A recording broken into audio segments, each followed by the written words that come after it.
একটা ইফতার পার্টিতে যামু, রেডি হইতে তো দেরি হয়ে গেল গা। কিরে ভাই, কি যে করি, কোনো রিক্সায় তো দেখতেছি না, কয়টা বেজে যেতেছে গা রে। কি যে করি। ওই মামা যাইবা? না না যাবো না। মেজাজটা গরম হয় না? ওই বেটা, তুই জানলি না আমি কই যাবো? আর তুই যাবি না কিনলি গা? এই রাস্তাটা ফিরে দেখলে তোর ট্যাঙ্কি টুঙ্কি ছুটে এলাম হাওয়ার প্লা। আমি হইলে তারা উড়ে লইছি আর যাইব খালি গাড়িটা হুদে টানে যেতেছ, কইতেছ ওদিকে টানে আমার লয়ে গেলে তুই তো। কি রে ভাই, আজকে কি আমার ইফতার পার্টিতে যাওয়া হইব না? ওই যে একটা আইতেছে, পাইছি রে। ওই খালি এদিকে। আর যা বেটা ঘুরা, তাড়াতাড়ি যা, লেট হয়ে যেতেছে রে। আর তাড়াতাড়ি যাস, বেটা তাড়াতাড়ি যা। আরে সময় কত তাড়াতাড়ি চলে যেতেছে রে। আরে ভাই রে, এবার তাড়াতাড়ি যা।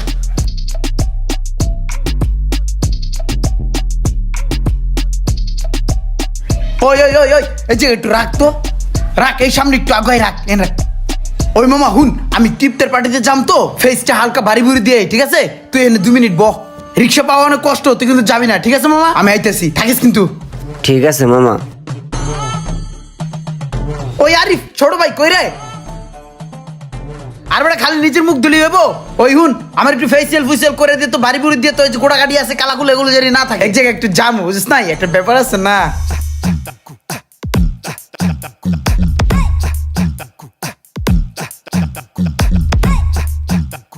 বুঝলাম না, সে কখন ঢুকলো ভিতরে, এখনো বাইরেতেছে না। ওই বেটা, ওই আরিফ একটু তাড়াতাড়ি করস তো বেটা, কাম আছে তো ভাই। বেটা তুই বেটা পারুস বেটা।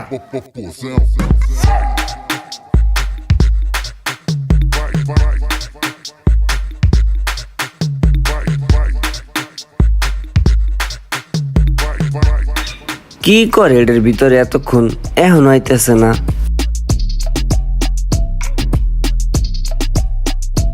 এটা কোনো কথা হলো মামা? একটু আইতেছি, একটু শেষ হয় না।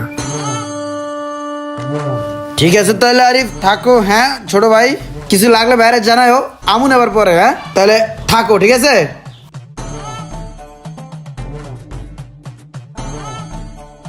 ওই মামা, ওই চলো তাড়াতাড়ি চলো, নাহলে দেরি হয়ে যাবো।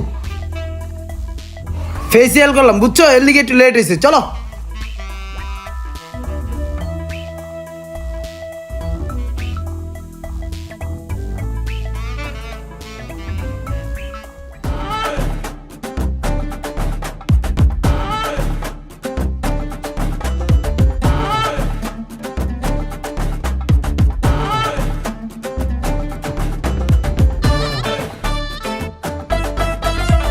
ওই এই জায়গায় একটু রাখ, দাঁড়া।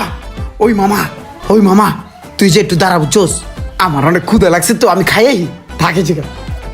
আশেপাশে আবার কেউ দেয় নাই। আল্লাহ ভালো জানে আবার এখানে কতক্ষণ লাগায়।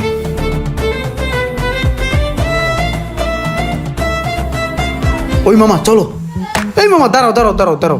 আচ্ছা মামা, এই যে তুমি রিক্সা চালাইতেছো, তোমার ক্ষুধা লাগে না? তোমার ওই জায়গায় অনেকক্ষণ ওয়েট করাইলাম, এই জায়গায় বইয়া আমি খাবার খাইলাম, তোমার কিছু খাওয়াইলাম না। চলো মামা, আজকে তোমার কিছু খাওয়াবো, চলো। না মামা, আমি খাম না মামা, আমি রোজা। রোজা? তুমি রিক্সা চালাও, এত কষ্টের কাম করো, তারপরে রোজা রাখছো কেমনে? আমি তো আবার বাসার থেকে নিচে নামতে আমার ক্ষুধা লাগিয়ে গেছে গা। আমি তো এখন খাই ফেললাম, এখন তুই ইফতারের কত সময় বাকি, তুমি কেমনে রাখবা রোজা এত কষ্ট কইরা? আলহামদুলিল্লাহ, আপনাকে দোয়ায় এত কষ্ট করে রিক্সা চালাইও আল্লাহ আমারে সবগুলা রোজা রাখার তৌফিক দান করছে। তা ঠিক আছে, কিন্তু রিক্সা চালানোর পরে আপনি রোজাও রাখলেন, এইটা কি করে সম্ভব ভাই? মামা, আখিরাতের কথা চিন্তা করলে এই পৃথিবীতে সবকিছু করাই সম্ভব। একবার আখিরাতের কথা চিন্তা করে দেখবেন যে এই কষ্ট আপনার কাছে কোনো কষ্টই মনে হবে না। আর মামা, সারা বছর তো আমরা খাওয়া দাওয়া করি, মনটা বইরা সারা বছর খাই আমরা। এই একটা মাস সিয়াম সাধনার মাস, এই মাসটা আল্লাহর জন্য, নিজেদের জন্য কি একটু রোজা রাখতে পারি না? একটা বছরের মধ্যে এই একটা মাস পাই, রমজান মাস, যে মাসে আমরা আল্লাহর কাছে আমাকে সমস্ত গুনাহ মাপ চায় নেওয়ার একটা সম্পূর্ণ সুযোগ। আর এই একটা মাস আমরা সুযোগ পাইয়াও আল্লাহর কাছে মাপ চায় না নিতে পারি, তাহলে আমাদের মতো কপাল পোড়া আর নাই মামা। আহারে, এই বেটা কত কষ্ট করে রোজা ছাড়ে না, আর আমি কোনো কাম কাজ করি না, আরামায়েশের মধ্যে পড়াও গোমরাহের ভিতরে পড়ে রয়েছি, রোজা রাখি না।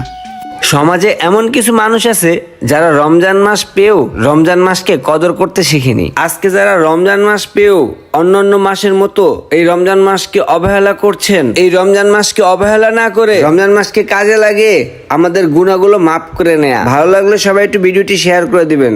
Thank you.